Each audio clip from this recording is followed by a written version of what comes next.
Buenas tardes a todos. Buenas tardes aquí en Ciudad de México, pero tenemos 100 personas en Zoom también. Creo que hay más gente en Zoom que en la sala. Mi nombre es Guillaume Fouché, soy director comercial para BINEF en Latinoamérica. Primero, bueno, comentar que es un placer volver aquí a México. Estuve el mes pasado volviendo a hacer presentaciones en persona, pero me da gusto que haya gente en Zoom que se pueda conectar también, porque yo creo que hay gente de muchos países aquí, países hispanohablantes, ¿no? Creo que hay gente de Costa Rica, Guatemala, Colombia, Chile, Argentina, conectada, ¿no? Entonces, pues, muchísimo gusto. Hoy vamos a desarrollar este evento porque tenemos un compañero de BINEF Londres que está aquí con nosotros, Antoine, que van a escuchar su presentación. Y Antoine me contactó hace un par de semanas para decirme, oye, tengo un viaje a México, voy a hablar en una conferencia de acero sobre la descarbonización del sector de acero. ¿Podemos hacer algo aparte de eso? Le dije, sí, vente a la Ciudad de México, vamos a organizar un evento, porque, bueno, pues acaba de crear un equipo de supply chain, acabamos de crear este equipo de supply chain para ver todos esos temas. Creo que el tema de supply chain, cadenas de suministro, es el tema del momento. Entonces, me da mucho gusto que estés aquí, Antoine. Y Antoine habla muchos idiomas. Yo hablo español con acento francés. Antoine habla español muy bien.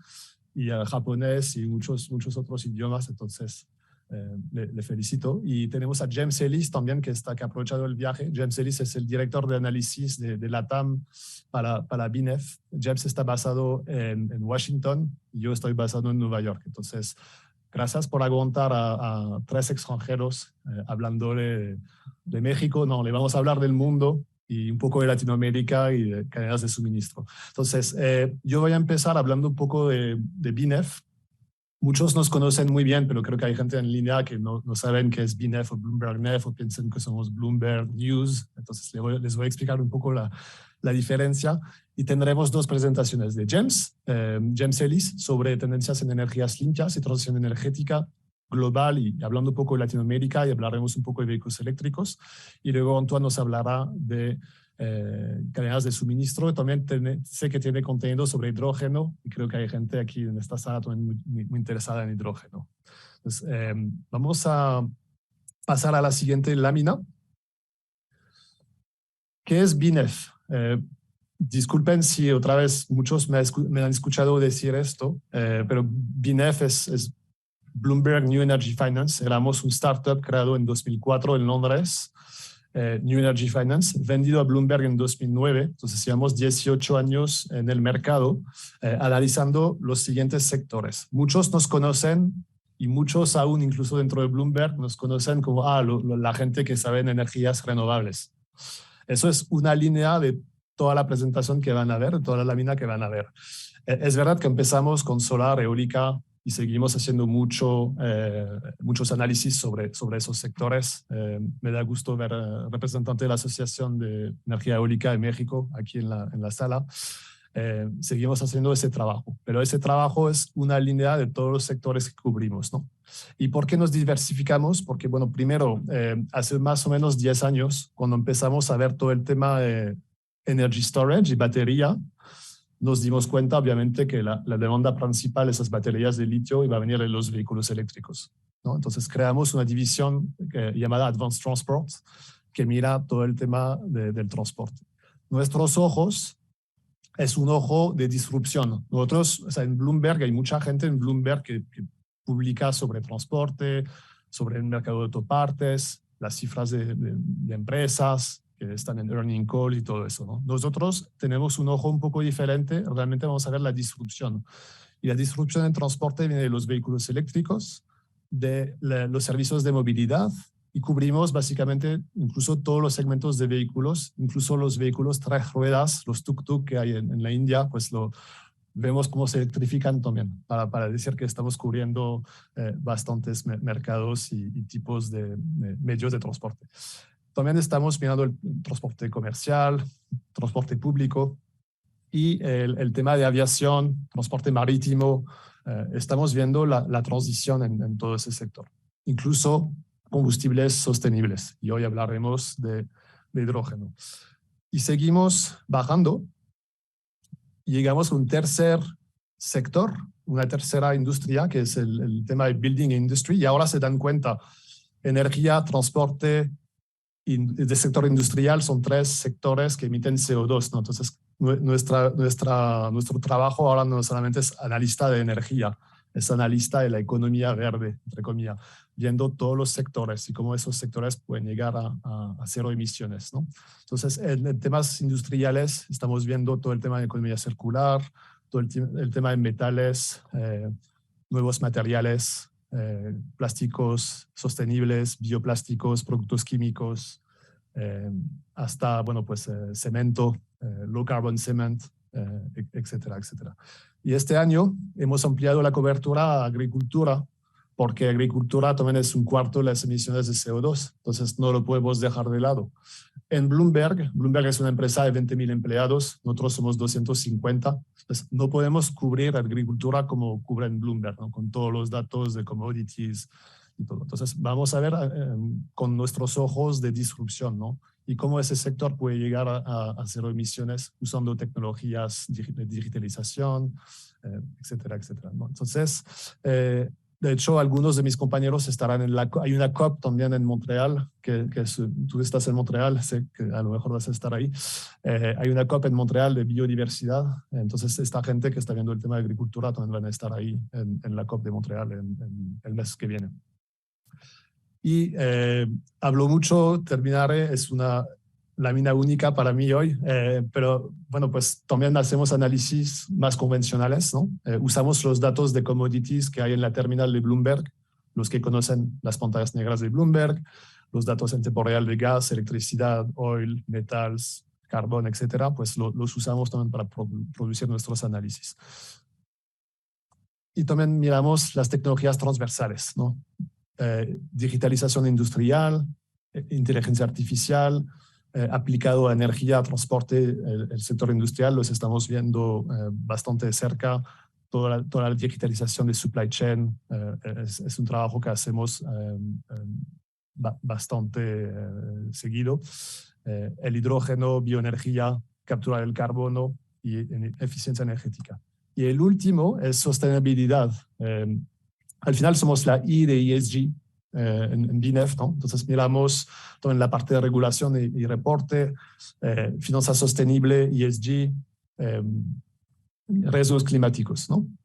Entonces cubrimos, somos 250 personas dentro de Bloomberg, estamos en todo el mundo, tenemos bastante gente en Asia, también muy cerca de la parte de manufactura, de baterías, de módulos, de todo lo que se fabrica a nivel mundial. 250 personas en todo el mundo y publicamos 1.500 reportes al año y bueno, pues eso es BINEF, ¿no? Y es una comunidad también y me alegro mucho verlos a todos aquí y online. Sería todo para la presentación de BINEF. Voy a dejar a James Ellis seguir con su presentación sobre tendencias en energías limpias. Un poco de logística, housekeeping aquí. Si tienen preguntas en Zoom, por favor, dejen sus preguntas en la sección de Q&A. Al final de la presentación, de las dos presentaciones, repasaremos esas preguntas y aquí en la sala pasaremos con el micrófono al final para ver si hay algunas preguntas. Muchas gracias y Jebs, te dejo la palabra.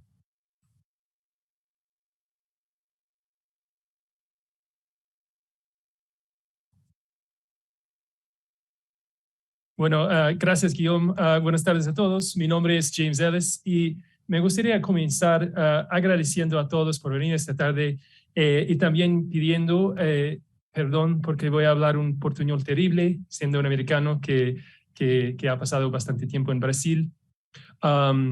Bueno, con mi presentación esta tarde espero describir las tendencias clave en energía renovable, en el almacenamiento de energía y la movilidad eléctrica en la región y en México, y también brindar un resumen de la escala del desafío que queda si vamos a mantener el rumbo hacia el cero neto.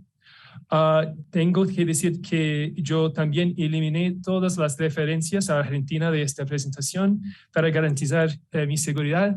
Y en Bloomberg Net consideramos que la transición a una economía baja en carbono es esencial, ya está muy avanzada y especialmente en los sectores de energía y transporte. Y también creemos que esta transición es hasta cierto punto inevitable debido a sus impulsores tecnológicos y económicos fundamentales. Entonces, para comenzar mi presentación, yo estaba pensando en cómo caracterizar, ¿no?, el estado de la transición energética y de las energías renovables en la región. Porque todo el mundo sabe que las renovables y las tecnologías asociadas como baterías están creciendo. Y esto es debido a muchos drivers, muchas razones positivas, como la mejora de la tecnología, como la reducción de los costos, pero también me parece importante entender un poco más el entorno en el que están creciendo, porque en los últimos años también hemos visto muchos desafíos y un entorno que no siempre ha sido tan favorable para la inversión. Y así, al principio encontré esto, tendencia secular. Creo que esta definición es bastante cierta y apropiada. Sí, estamos, claro, observando tendencias a largo plazo que están impulsadas por cambios fundamentales en áreas críticas como la tecnología, la política y la demografía. Está cierto, pero también un poco aburrida. Creo que una mejor manera de describir las cosas es con esto. Memo es bastante implacable y lo digo en el sentido de que es una fuerza en la cancha que no se ve afectado por cambios a corto plazo o momentos difíciles, ¿no? Y también es una tendencia a largo plazo porque yo creo que esto es su quinta Copa del Mundo, si no me equivoco. Entonces, mi punto es que él sigue adelante y ese también es mi punto, el punto de mi presentación sobre la inversión en la transición energética y el crecimiento de las tecnologías bajas en carbono en todos los sectores. Y este punto se destaca de manera más fuerte en los mercados de América Latina, como México, donde las condiciones para la inversión han fluctuado en los últimos años por una variedad de razones, algunos locales y otros globales. Y en los últimos 5 años hemos visto la inversión en transición energética se ha duplicado de 400.000 millones a 800.000 billones a nivel mundial, superando el año anterior en un 30% en 2021. Y este crecimiento se ha dado en América Latina en un entorno donde hemos visto,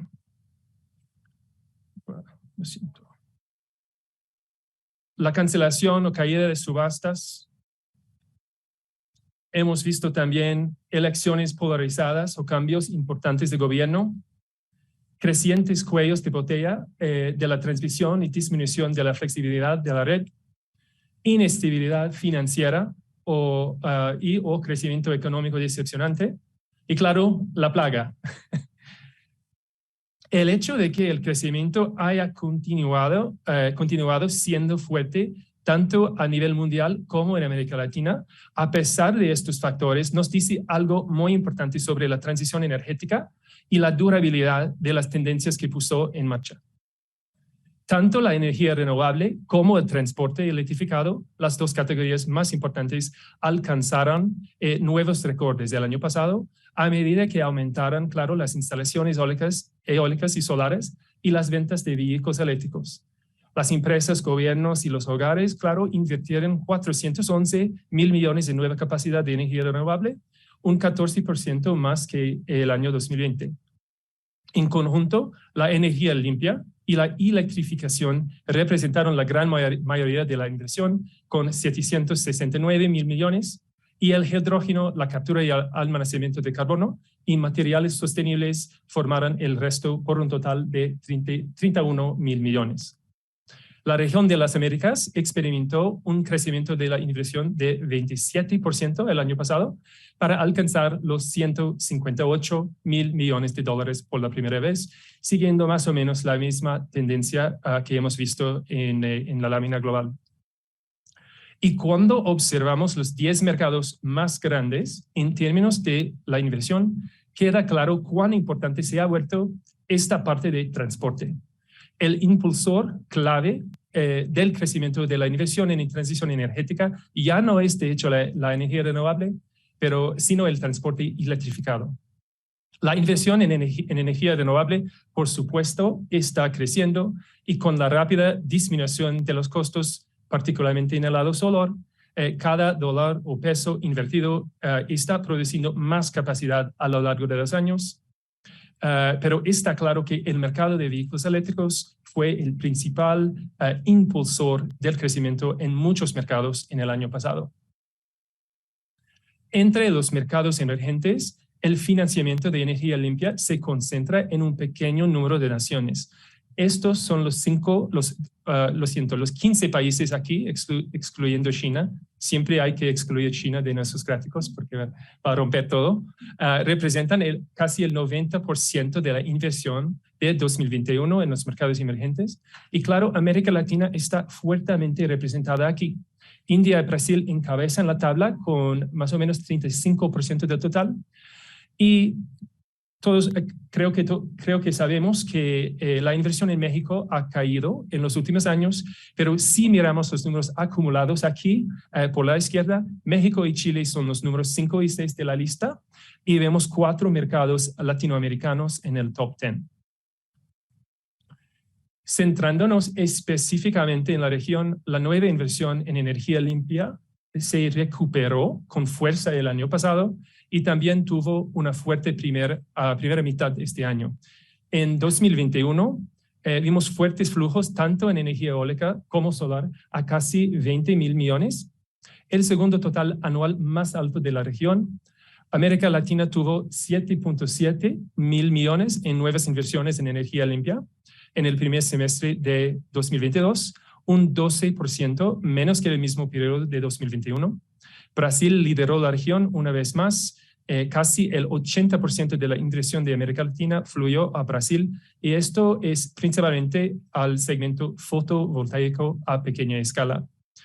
México y Chile y algún otro mercado en el sur de América Sur atrajeron la mayor parte del resto.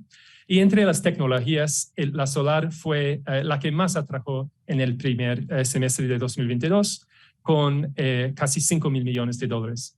Entonces, acumulativamente, esta es una gran cantidad de capital y que ha producido toda esta inversión. La respuesta, claro, es un crecimiento constante de las adiciones netas de energía solar y eólica.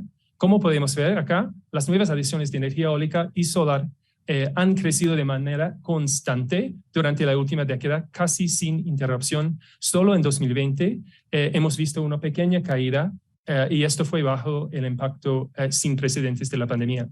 Las nuevas adiciones de capacidad están a punto de establecer otro récord este año y nosotros en BNEF esperamos que se instalen más de 21 giga en 2022, casi un 20% más que el año pasado.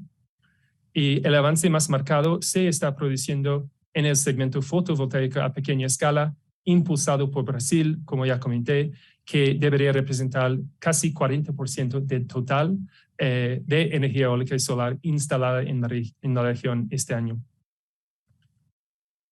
Esto nos llevará a un gráfico de capacidad solar y eólica acumulada en la región y un nivel acumulada que está muy cerca a 100 giga. Creo que esta imagen acumulada de capacidad es muy impresionante. Hay que darse en cuenta de que hace solo 6 años solo había alrededor de 20 gigas de energía eólica y solar y solo 3 gigas de energía solar instalada en toda la región.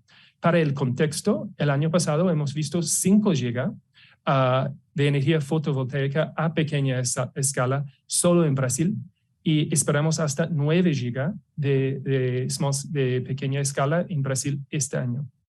La capacidad acumulada ha crecido un 30% por año desde entonces y para fines de este año deberíamos tener 5 veces mayor de que hace solo 6 años. Esto significa que la energía eólica y solar se habrá duplicado a partir de 2019 y acumulativamente es más grande que cualquier mercado eléctrico individual en la región, excepto Brasil, superando fácilmente los otros y casi seguro que superará a Brasil dentro de algunos años. Y en términos de generación, la energía eólica y solar ahora están en los 2 dígitos en todos los mercados principales y el crecimiento nuevamente desde hace apenas 5 años ha sido notable. Sin embargo, tenemos que darse en cuenta que la generación a partir de combustibles fósiles también ha aumentado en muchos mercados, pero claro, tenemos muchos motivos para ser optimistas que este crecimiento sigue adelante, porque cuando miramos hacia los costos en 2014, en casi todos los países del mundo, la tecnología más barata para generar electricidad era el gas natural o carbón, y avanza rápido hasta este año, y esto ha cambiado a energía solar o eólica. Y en la región, no solo es esto cierto, sino que de hecho vemos algunos de los LCOEs o costos nivelados más competitivos del mundo, un panorama competitivo de desarrolladores de clase mundial y, claro, una apertura a la inversión internacional. Y más países que nunca eligen las renovables como su primera opción. En el año pasado, casi 80% de las naciones del mundo instalaron más energía limpia que energía de combustibles. Y la energía solar era la tecnología elegida en casi la mitad de las naciones del mundo. En 2021, el 48% de los países eligieron la energía solar como su principal opción. Y la hidroeléctrica siguió con un 15% por debajo de 20% en la década anterior. Pero, por supuesto, esto nos lleva a una otra tendencia clave.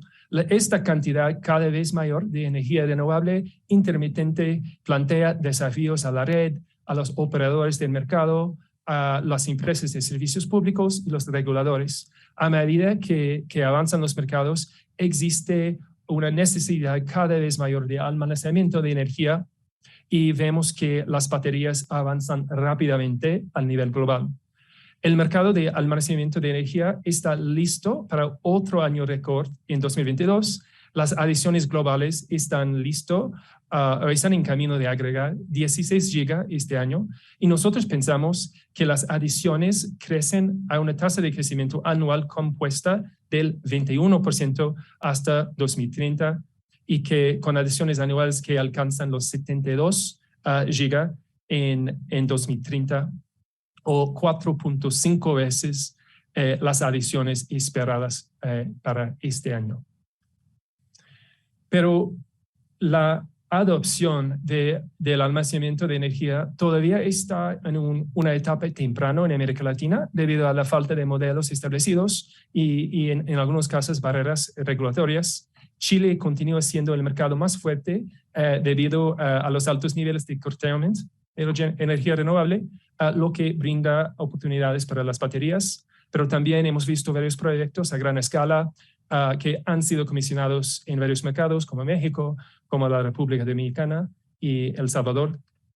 Es importante, yo creo que es importante destacar que esto puede cambiar de una forma rápidamente en cualquier mercado, porque las baterías tienen muchas aplicaciones y usos, pero como puede ver en esta lámina, nosotros creemos que con mucho el mayor uso es integrar la energía renovable.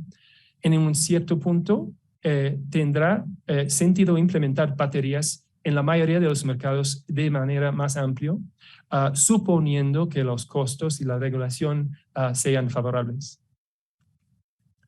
Y hay también señales de que la perspectiva está empezando a cambiar en la región. La actividad está aumentando, liderado por Chile, donde hay una regulación favorable que está evolucionando y están poniendo en marcha nuevas instalaciones de almacenamiento a gran escala. Pero también hay que destacar que diversos mercados latinoamericanos han visto proyectos de almacenamiento y las instalaciones comerciales e industriales detrás de medidor que no tenemos aquí en este gráfico han también experimentado un crecimiento relativamente amplio. Como puede ver, pensamos que el almacenamiento de energía crezca con fuerza a corto plazo en América Latina, aunque claro, partiendo también de una base pequeña. Y el impulsor crítico en términos de fundamentos es que las baterías continúan experimentando enormes caídas de los costos. Los precios de los paquetes de baterías cayeron un 89% en términos reales en la década pasada, mientras la demanda anual ha crecido más de 600 veces durante el mismo periodo. 600 veces más la demanda creció en la década pasada. Nuestra encuesta de baterías de 2021, y estos son precios observados en el mercado, no son previsiones, encontró que el precio promedio ponderado por volumen para un paquete de baterías de iones de litio en todos los sectores era de $132 por kilowatt-hora. Y el resultado es una caída de 6% con respecto al año pasado. Y con una tasa de aprendizaje observada del 18%, los precios de los paquetes de baterías deberían caer por debajo de $100 por kilowatt-hora en 2024. Y esto es un punto fundamental porque esto es el punto en la cual nosotros pensamos que los vehículos eléctricos llegan a paridad con los vehículos de combustión interna. Nuestra previsión es 2024 para este, digamos, tipping point. Y cuando hablo de la tasa de aprendizaje del 18% que muestra las baterías, esto indica que cada vez que se duplica el volumen acumulado de baterías desplegadas en el mercado, los precios de los paquetes caen un 18%. Y claro, también a medida que el mercado se expande, transcurre más tiempo entre cada duplicación de la capacidad acumulada. Y estas disminuciones están siendo impulsadas por aumentos en la capacidad de fabricación y el crecimiento en escala de baterías se debe principalmente al crecimiento de los vehículos eléctricos que son la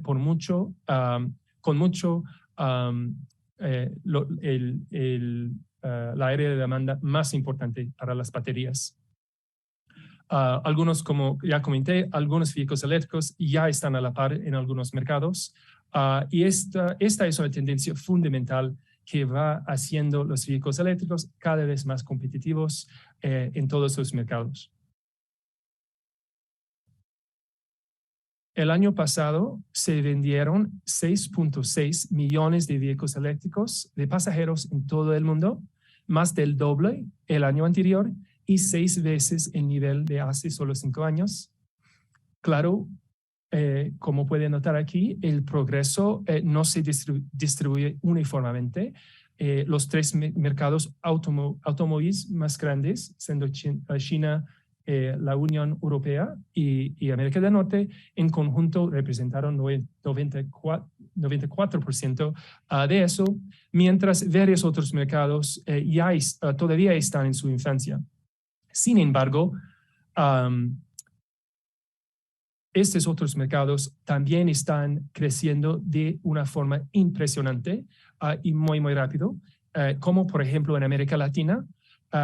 Mucha gente me dice que no veo muchos vehículos eléctricos, que son muy caros, que no tienen muchos, y esto sigue, ¿verdad? Pero es la tendencia que debemos notar, ¿no? Porque las ventas también se duplicaron el año pasado con respecto al año anterior y han aumentado 11 veces desde los niveles de 2017, impulsado fuertemente por las ventas en Brasil, en México y en Colombia, con mucha concentración en modelos híbridos enchufables en los SUVs y también en el segmento de lujo. Claro, porque son un poco más caros y todavía no estamos en la paridad.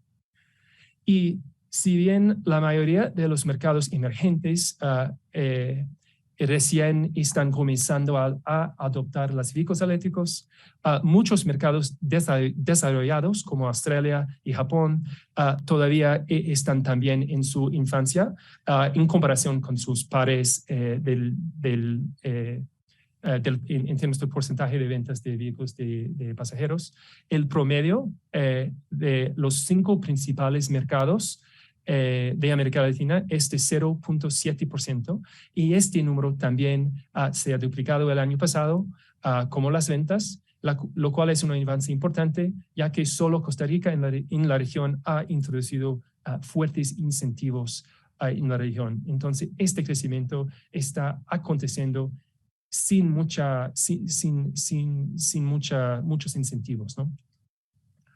Y las ventas de vehículos eléctricos en América Latina todavía, claro, son pequeñas, como ya he comentado, pero este crecimiento, estamos observando un crecimiento promedio de 80% por año desde 2016, y esto está superando con mucho al de los vehículos de combustión interna.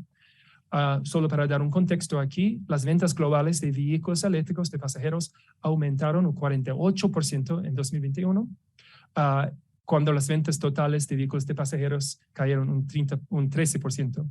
Esta tendencia se reflejó también en América Latina, que experimentó un aumento de 116% en las ventas, junto con un aumento de solo 5% de ventas totales de vehículos de pasajeros. Entonces, en términos de ventas brutas, números todavía son pequeños, pero solo mirando hacia los headlines, todos aquí son de los últimos 6 meses, está claro que el impulso en el transporte está aumentando, y eso, como vimos, es cada vez más importante para la inversión en transición energética hoy en día. Está muy claro para mí que México en particular tiene un papel fundamental a desempeñar en el mercado mundial de vehículos eléctricos, y mi predicción es que pronto veremos una tendencia implacable también en esta área, como ya hemos visto en las energías renovables y otras áreas también. Con estos pensamientos termino mi presentación. Espero que los números ayuden a respaldar la discusión, y me gustaría agradecerles de nuevo por el tiempo y atención. Quedo al pendiente a sus pensamientos después. Muchas gracias.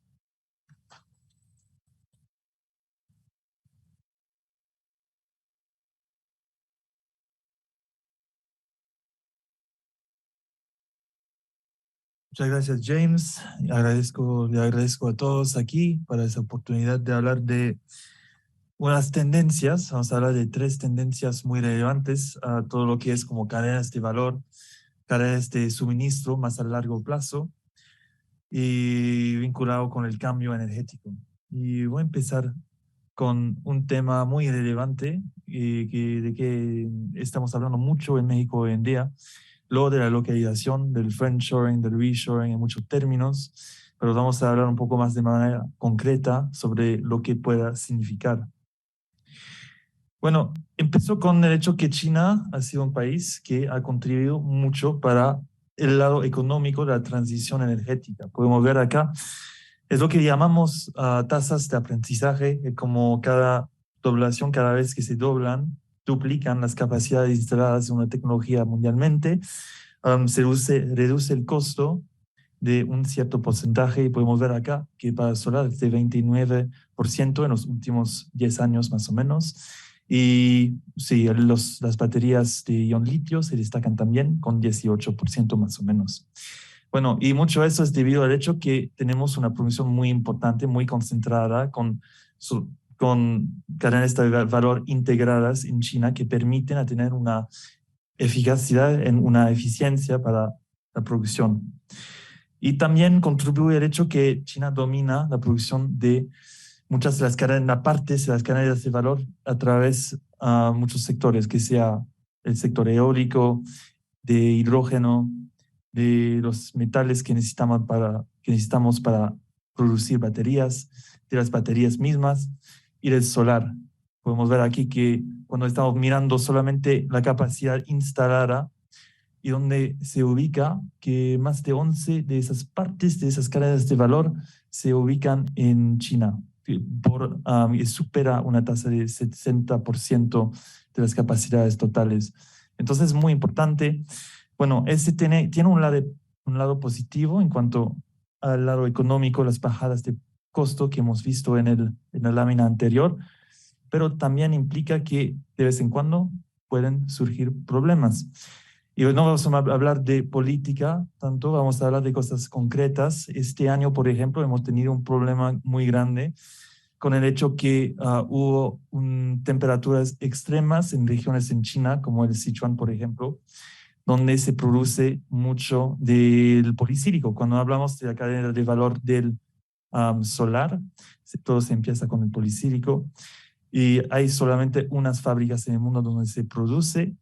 Y bueno, cuando tienes un periodo en la cual la producción de electricidad a partir del hidroeléctrico no funciona como antes, pues hay un problema. Y eso fue el caso en agosto de este año, cuando vimos que a pesar del hecho que los precios del transporte marítimo se estaban bajando, hemos visto que los precios spot del polisílico alcanzaron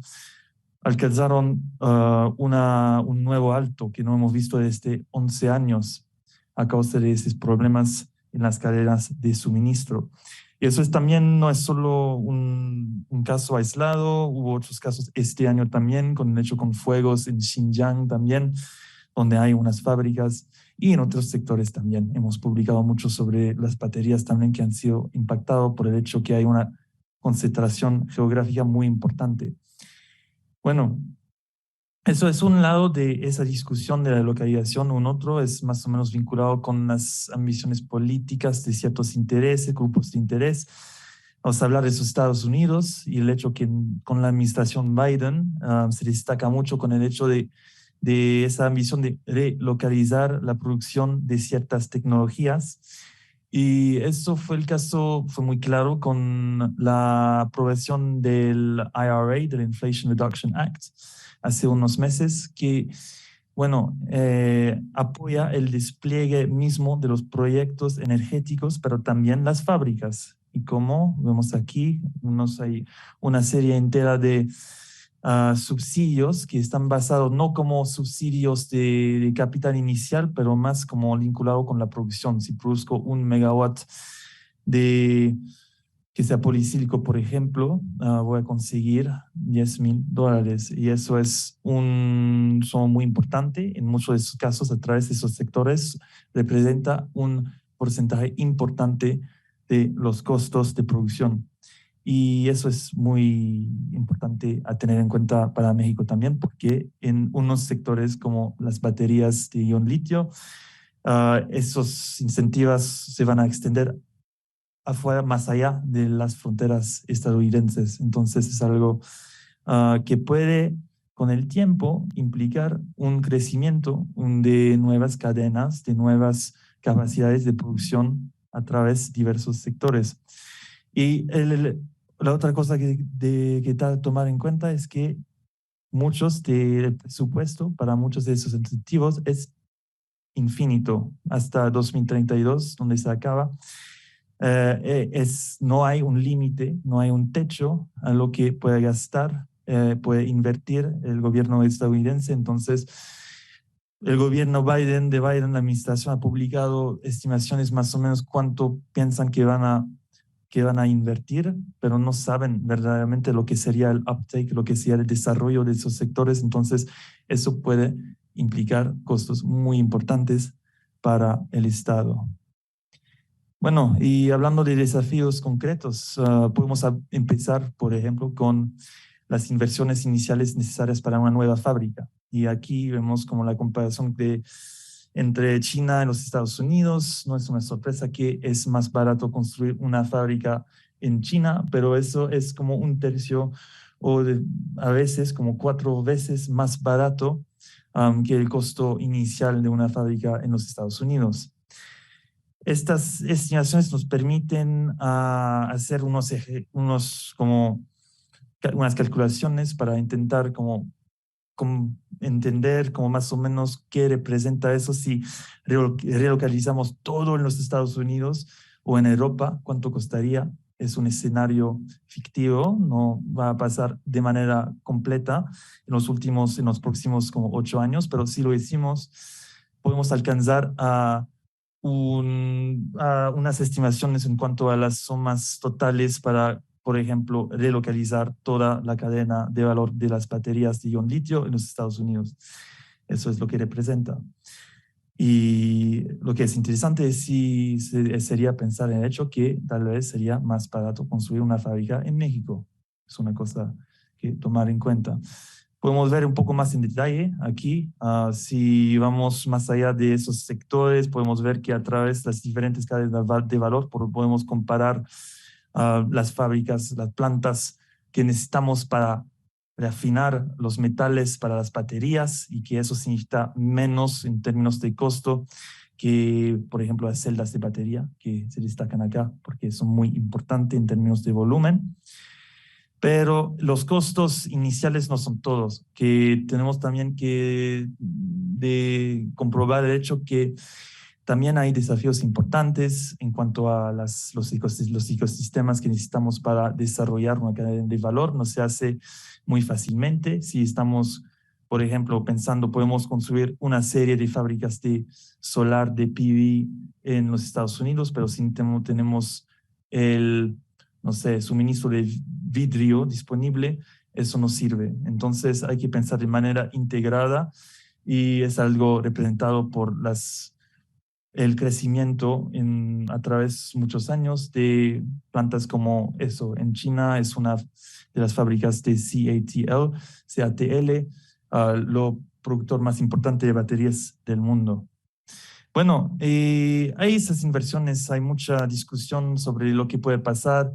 Hemos intentado ver lo que puede representar para la producción de celdas de baterías, por ejemplo. Es un sector donde la demanda se va creciendo. Pensamos que en los próximos 8 años puede crecer de 8 veces más o menos.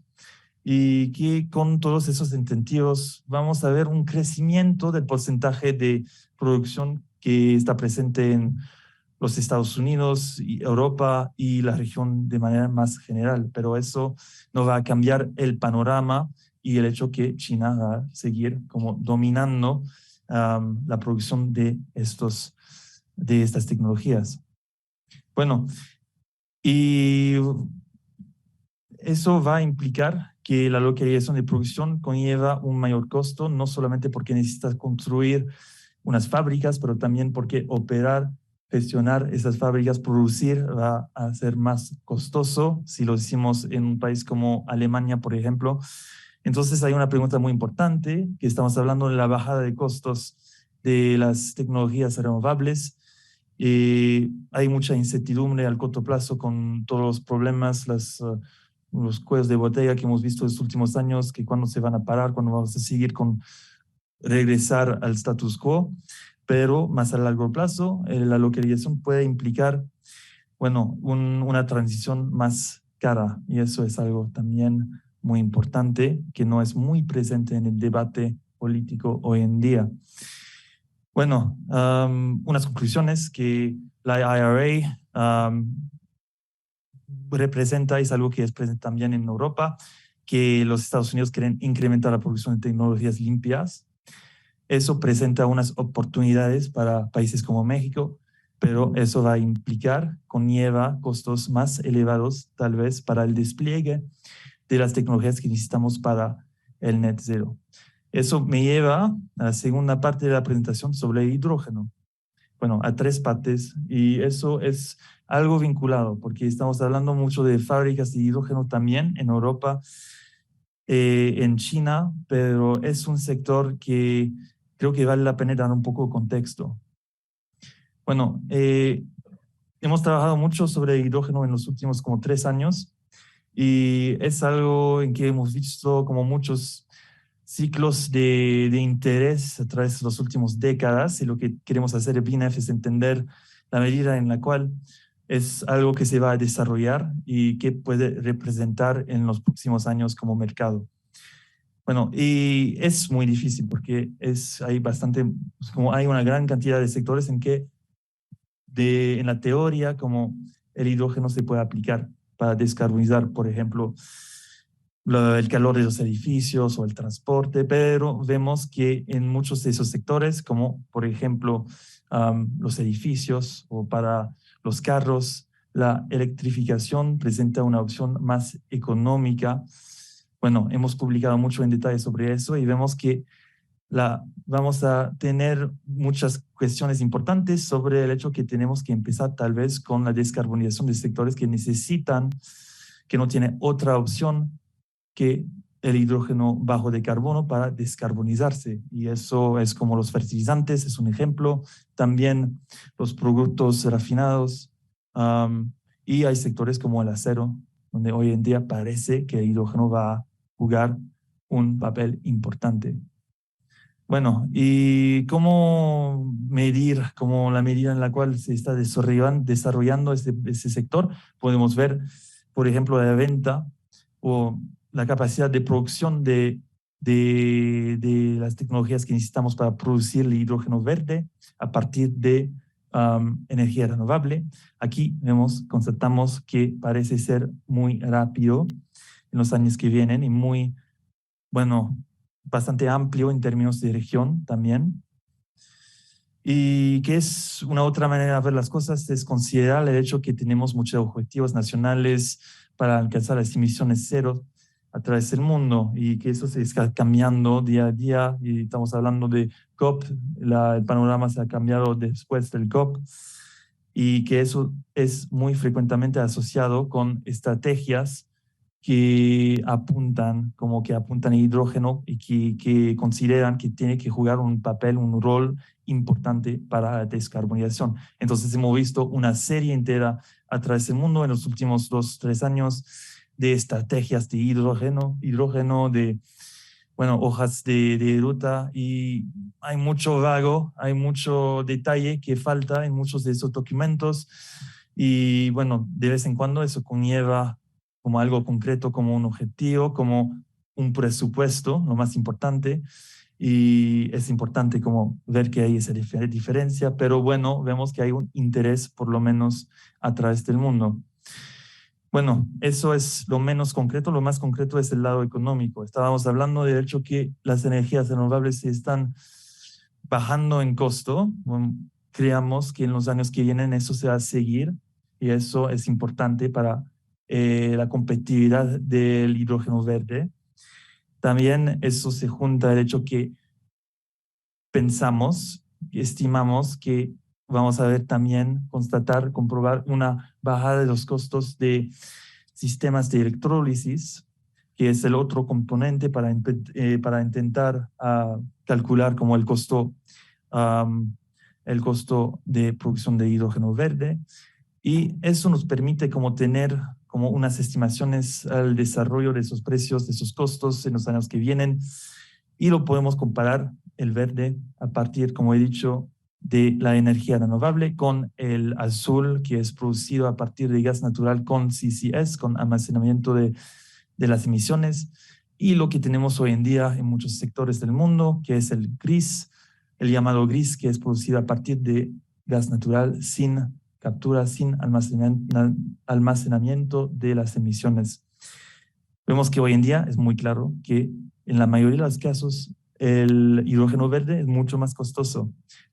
Y vemos aquí es más o menos la misma cosa, pero podemos ver los distintos países. Vemos que México se sitúa más o menos, se ubica en el promedio, pero eso se va cambiando. Eso es en este año.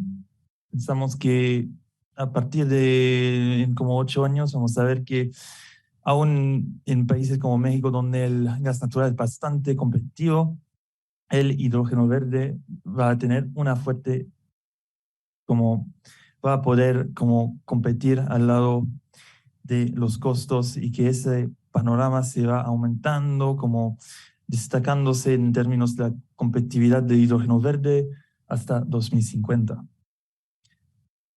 Bueno, y esos son los mismos datos, pero visualizados de manera diferente. Podemos ver también el año en que una nueva instalación de hidrógeno verde se vuelve menos costosa que una a partir de gas natural con CCS. Bueno, para México se ubica más o menos en 2029, pensamos, y podemos hacer la misma cosa comparando lo verde, no con lo azul, pero con lo gris. Eso tal vez sería más tarde, porque el gris es menos costoso, porque no tiene la parte CCS. Y bueno, vemos una imagen parecida, pero un poco más adelante. Y podemos ver que México se sitúa como en 10 años más o menos. Eso no es decir que vamos solamente a ver como proyectos de hidrógeno verde. Hay muchos casos en lo cual, como el hidrógeno azul, por ejemplo, se puede presentar un lado como una opción interesante del lado económico, pero para otras razones también. Pero es algo que tomar en cuenta. Es que con la bajada de costos de los sistemas de electrólisis, de las renovables, vamos a ver una fuerte aumentación en la competitividad del hidrógeno verde. Bueno, voy a saltar un poco. Podemos comparar también lo que estamos viendo, no solamente del lado que hemos dicho que hoy en día el hidrógeno verde es muy costoso, necesitamos apoyo del gobierno.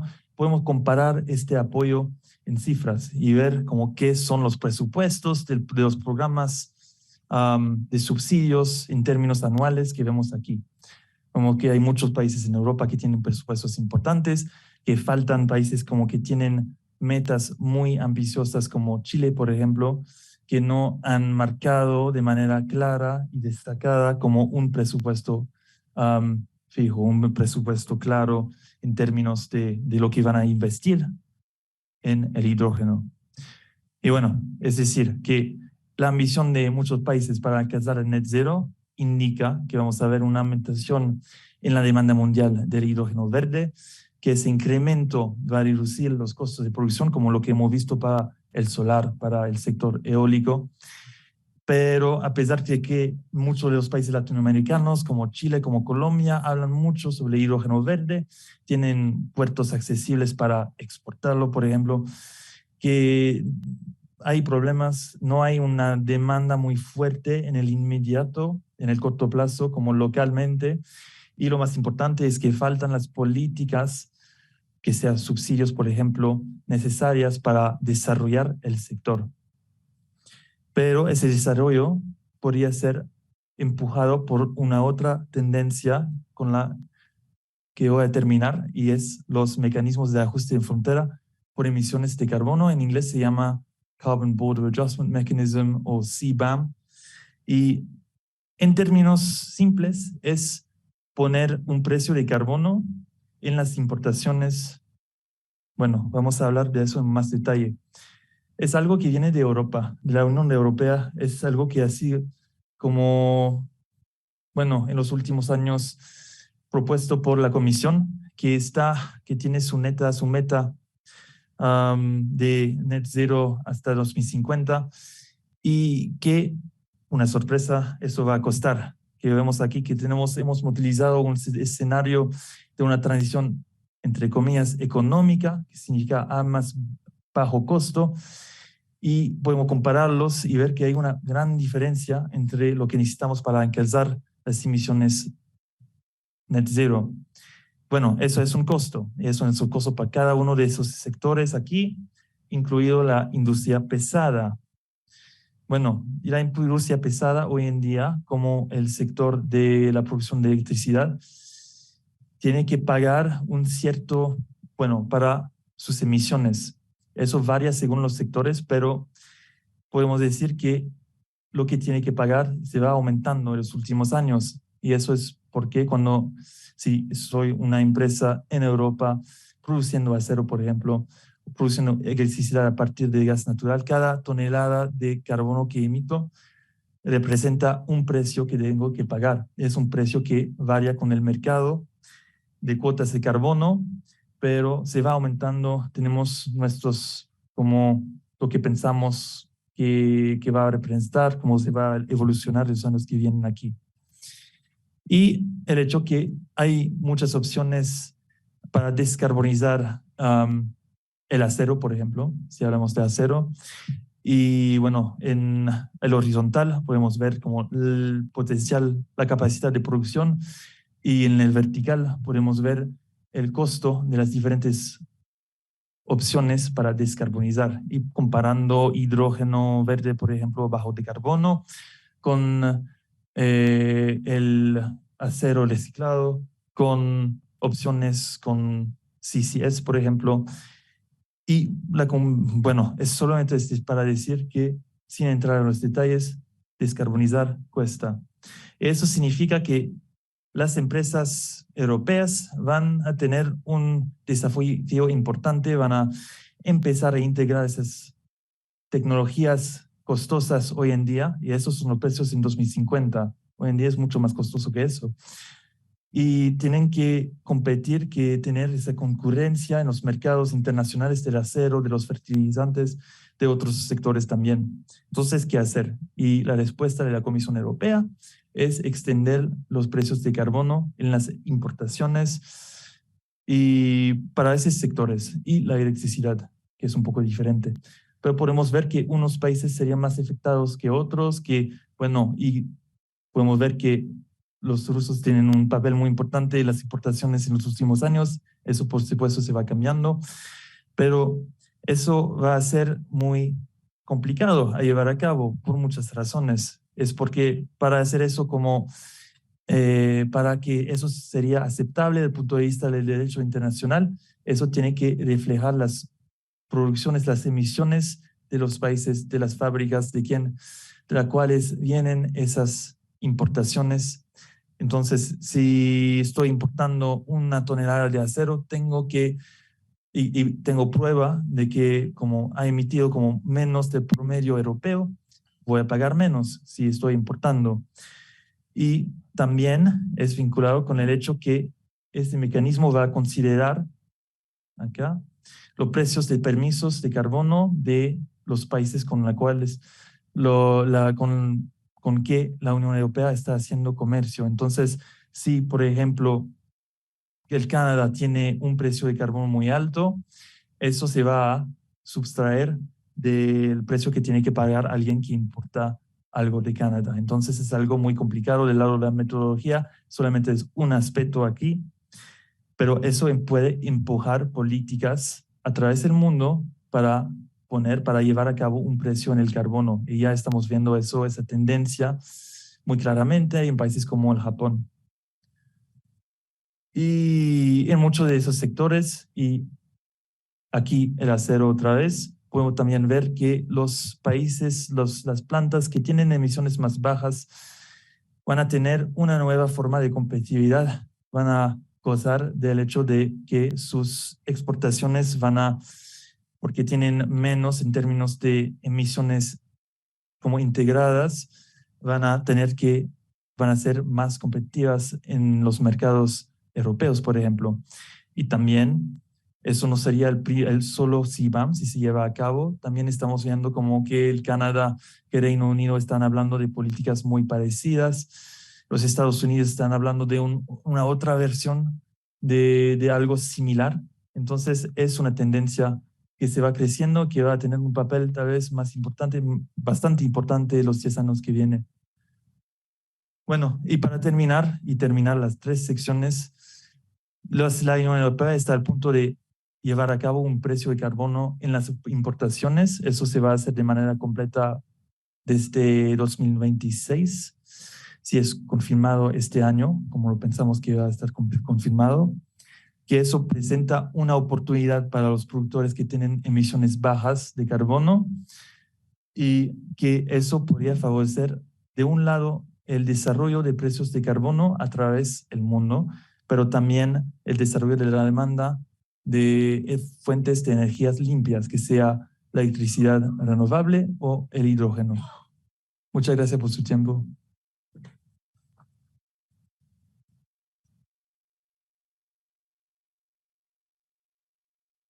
Muchas gracias, James y Antoine. Creo que fue bastante interesante, mucho contenido que digerir. Entonces, los que están aquí en la sala me pueden mandar un email. Voy a poner el email en el chat de Zoom también por la gente interesada en la presentación. Y yo creo que nos quedamos con que México tiene una oportunidad tremenda para ser parte de este cambio. Ojalá se den las condiciones políticas. No hablaremos mucho de política, pero ojalá. Por lo menos recursos hay. Es el vecino de Estados Unidos, tiene todas las condiciones para ser un país net zero y aportando a esa economía net zero, ¿no? ¿Preguntas? Hay preguntas. Vamos a hablar con el micrófono para que nos escuchen los del Zoom. Gracias, buenas tardes. Y, excelente, James Elton, la presentación, muchas gracias. Mi pregunta es, con respecto a las curvas de aprendizaje y las proyecciones que tienen en los costos de diferentes baterías y diferentes fuentes de energía, ¿contemplan escenarios de que haya escasez de ciertas materias primas claves que pueda hacer que los costos suban? ¿O es solo una proyección? Porque mi entendimiento es que las curvas de aprendizaje son temas de eficiencias de escala en manufactura, ¿no?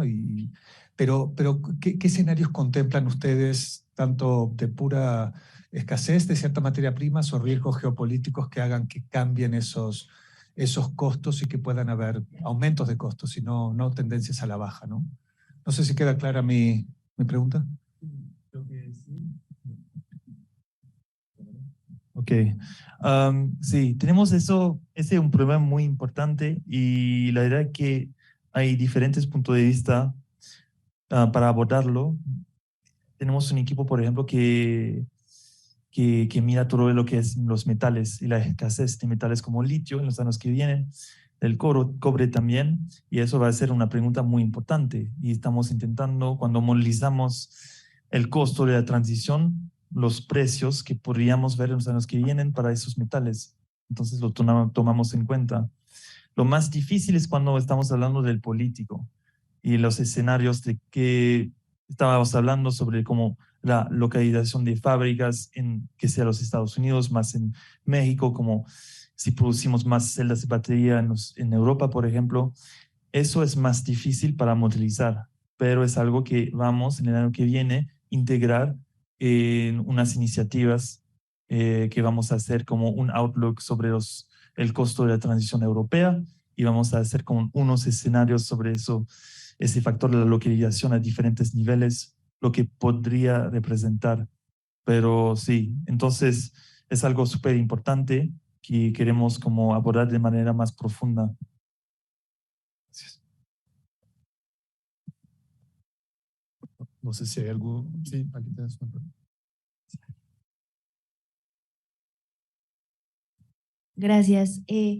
Justo con el tema que estaban presentando de los costos para el almacenamiento de $132 kilowatt-vatio, esto entiendo es solamente para proyectos pequeños. ¿Qué pasa con los megaproyectos? Hablando de, no sé, una planta 100 megawatts.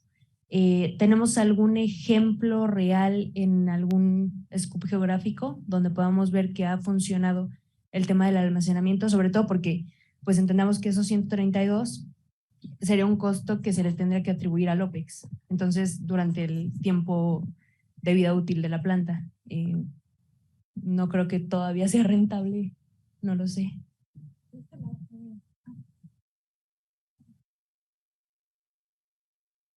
Sí, no, es una buena pregunta y está cierto que el 130 y poco que hemos mostrado es ponderado por volumen, ¿no?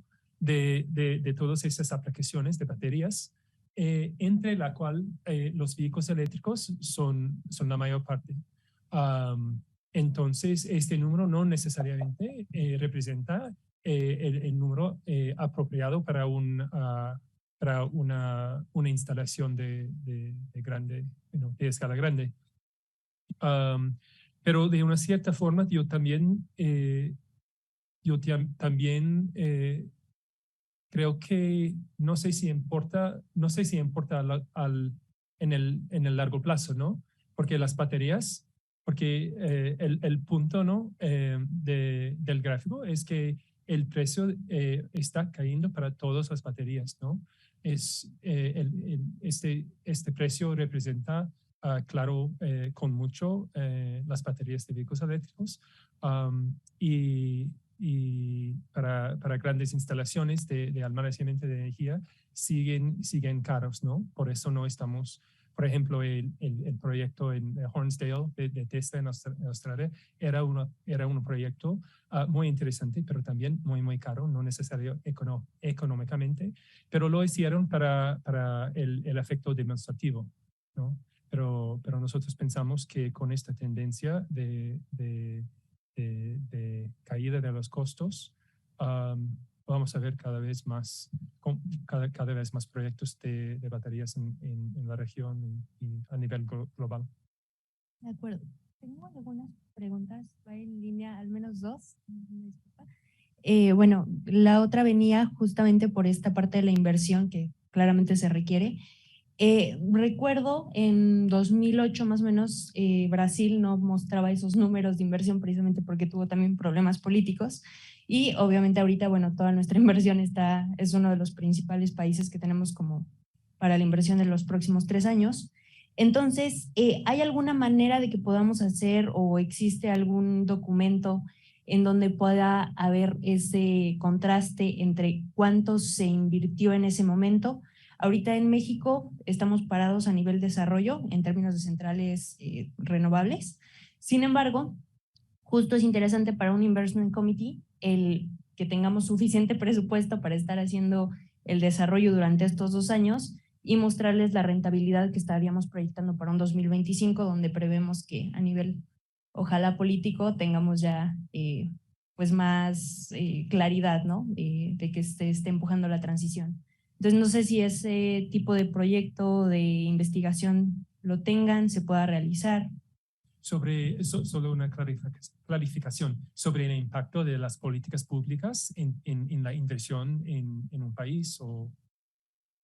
Correcto, sí. O sea, finalmente es el contraste que puedo ver entre un Brasil y un México. Creo que estamos en la misma posición que Brasil y Brasil ahorita lo estamos viendo que está a tope en todas las gráficas como el país con mayor inversión. Creo que México va a estar ahí en unos 4 años. Sí, o sea, si vuelves vamos a volver a las láminas, de hecho, de James. Vamos a volver aquí, porque creo que hay un punto interesante. Vamos a ver si puedo ir directamente ahí a las láminas. Vale. 2017, por primera vez, Brasil supera a México en términos de inversión en energías limpias, ¿no? Y eso que Brasil siempre fue el primero en esas cifras, ¿no? Increíble, ¿no? Y es el resultado de las subastas en México de la antigua administración. Y ahora, este año, bueno, en 2021, México es 1/10 de Brasil. O sea que ha bajado bastante la inversión y ese es el reflejo de que no hay apoyo en este momento, ¿no? Y en esa misma gráfica, la voy a encontrar. Sí, hay que ir más.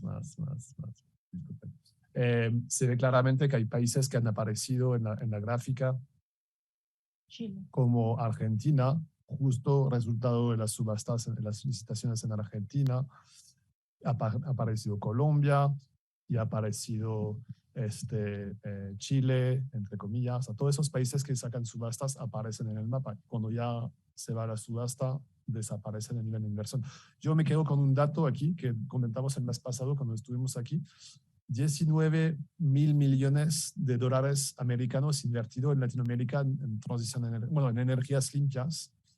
Creo que, si no me equivoco, es un 5% de la inversión total a nivel mundial. No creo que Latinoamérica sea 5% del mundo, ¿no? Entonces, aquí de verdad hay muchísimo trabajo que hacer, muchísimo, si queremos llegar a net zero en Latinoamérica. O sea, primero, en todo el mundo hay mucho trabajo, pero en Latinoamérica muchísimo más. Y esa inversión no está al nivel de donde debería estar Latinoamérica, es mi opinión personal. El otro punto que quería comentar, mañana sacamos el New Energy Outlook 2022, que es nuestra visión hasta 2050, un poco el equivalente global del World Energy Outlook de la Agencia Internacional de Energía. Van a ver, hay una pregunta también en el chat que es súper interesante. ¿Podemos llegar a net zero sin la nuclear o con la nuclear, ¿no? Entonces, ese reporte New Energy Outlook lleva 3 escenarios para llegar a net zero en 2050. Escenario verde a base de renovables, escenario gris a base de gas, escenario rojo con nuclear. Entonces, les invito, voy a publicar en LinkedIn, BINEF va a publicar también, que estén atentos porque ese reporte sale mañana. Y bueno, no sé si hay algo más. Buenísimo. La última, y qué bueno que nos dices, vale, porque yo la esperaba en la semana del COP27, creo que habías dicho que en esa semana se publicaba. Un poco de retraso, es un reporte bastante bastante grande. Justo mencionaron también entonces que es donde estamos viendo ahorita al menos la empresa en tema de e-mobility, la gran oportunidad. Mencionaron que Costa Rica está teniendo iniciativas de que ya existen entonces regulaciones que apoyan y hay incentivos. ¿Hay hojas de ruta o algo que nos puedan facilitar para ver lo que ellos están haciendo bien y empezar a empujarlo aquí en México? Creo que Sí, sería interesante. si consigues entrar en la plataforma, porque sé que tuviste problemas con tu email, te podemos enseñar sin problemas dónde están las bases de datos de políticas de apoyo a la movilidad eléctrica y donde, bueno, tenemos la información de Costa Rica. Costa Rica es un país muy interesante porque si miramos el tamaño, comparando con el tamaño del país, creo que es el país con más penetración de vehículos eléctricos en la región, a pesar de ser un país muy pequeño. Sí. Si quieres, volvemos a la lámina de vehículos eléctricos. Creo que sería tal vez interesante para los que no tienen acceso a BINEF, nuestro estudio de Climate Scope, que es abierto al público y no atrás del paywall, abordó las cuestiones, la tema del transporte el año pasado y tiene allá también una comparación de las políticas que están impulsando movilidad eléctrica en varios países. Aquí ven en la derecha Costa Rica en amarillo. Dado el tamaño del país, creo que es muy interesante que están aquí en esta lámina. ClimateScope. Global-climatescope.org. Es una plataforma online que lleva más de 10 años. Era un proyecto que hacíamos para el Banco Interamericano de Desarrollo y salió el banco, pero nos apropiamos del proyecto y analizamos más de 100 países emergentes, entre comillas. Los clasificamos, entre comillas, en atracción de inversión. Y los desarrollados también ahora, están los desarrollados también. México, voy a hablar de México, creo que en 2018, 2017 era quinto a nivel países emergentes y ahora es número 63. En 5 años ha caído muchísimo. El número 1 en la región es Chile. Chile y Colombia ha crecido bastante, sobre todo por el apoyo de la administración anterior. Pero bueno, les propongo que vayamos a tomar algo abajo y sigamos charlando para los que quieran seguir charlando. Mi email está en el chat de Zoom para los que quieran pedir la presentación. Agradecemos mucho haberse desplazado a esas horas. Sabemos que después del almuerzo en México siempre es complicado el tema del tráfico.